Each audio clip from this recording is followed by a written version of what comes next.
Bonjour les frères et sœurs de notre église que nous avons en Franche-Comté. J'ai voulu faire un petit message sur la demande d'Henri et ses collègues, vous faire aussi participer un mot à la parole du Seigneur. Il est vrai que je ne vais pas vous parler du Covid-19. Les médias en font assez gorge chaude en ce moment. Mais je voudrais quand même vous parler de l'église du Seigneur, qu'il y a déjà plus de 2000 ans à l'arrière, l'église a été persécutée. Si nous regardons tous les hommes de Dieu tels que l'apôtre Pierre et l'apôtre Paul, selon la tradition que l'autre a été décapité et l'autre crucifié la tête en bas, nous voyons tous ces grands hommes de Dieu qui ont passé justement par ces misères et souffrances. 2000 ans se sont passés. Aujourd'hui, par rapport au Covid-19, nous sommes un petit peu dans la stupeur, dans la crainte, dans le tremblement, alors que j'ai un mot sur mon cœur depuis quelques jours. Ça ne cesse de répéter ce mot-là et j'aimerais vous le citer pour nos frères qui sont de Pontarlier, pour les frères qui sont tout autour de la région de Besançon et nos amis qui nous écoutent. Ce beau verset de la parole du Seigneur qui se trouve dans Jean chapitre 14 à partir du verset 1er et qui nous dit ceci: que votre cœur ne se trouble point. Quelle importance, malgré les problèmes, malgré les soucis, les difficultés, de savoir que le Seigneur est en train de nous dire, en ce moment, nous sommes tous confinés, on ne peut plus bouger. Le seul moyen de parler de Jésus, c'est à nos propres enfants et à nos compagnes. Parce que nous sommes confinés chez nous, on ne peut même plus bouger. Et alors, le Seigneur est en train de nous dire que notre cœur se trouble point. Il y a trop de chrétiens aujourd'hui qui s'alarment, qui se mettent dans la misère et ils se posent la question, que sera demain? J'aimerais vous dire une parole de Dieu, mes amis. C'est pas spécialement Jérémie qui vous dit ça, c'est la parole de Dieu, elle sort de la Bible. Que votre cœur ne se trouble pas. Croyez en Dieu, croyez en moi, dit la Bible. Il y a plusieurs demeures dans la maison de mon Père. Si cela n'était pas, je vous l'aurais dit.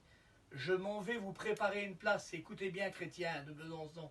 Je m'en vais vous préparer une place, afin que là où je suis, vous y soyez aussi. Aujourd'hui, j'attends l'avènement du Seigneur chaque jour. Je le prêche ici. J'attends l'avènement chaque jour. J'attends que le Seigneur vienne nous chercher. Alors le Covid-19 me met certainement dans la crainte parce qu'il nous confine et on ne peut pas bouger. Mais mon cœur est dans la paix. J'aimerais vous le dire, chrétiens, chrétiennes. Il ne serait pas normal que votre cœur ne serait pas dans la paix parce que Jésus est avec nous. Ne faisons pas comme les disciples sur le chemin d'Emmaüs. La Bible dit qu'il marchait sur le chemin et puis il dit: comment tu es le seul qui séjourne à Jérusalem, tu ne sais pas ce qui s'est passé? Ils étaient dans la crainte, mais la Bible dit que leurs yeux étaient empêchés de le reconnaître.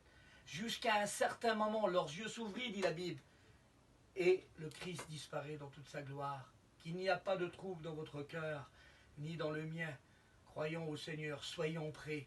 Il peut venir ce soir, il peut venir demain, il peut venir dans 15 jours, il peut venir dans un mois. On ne sait pas quand il va venir. On sait une chose est certaine, c'est qu'il viendra nous chercher.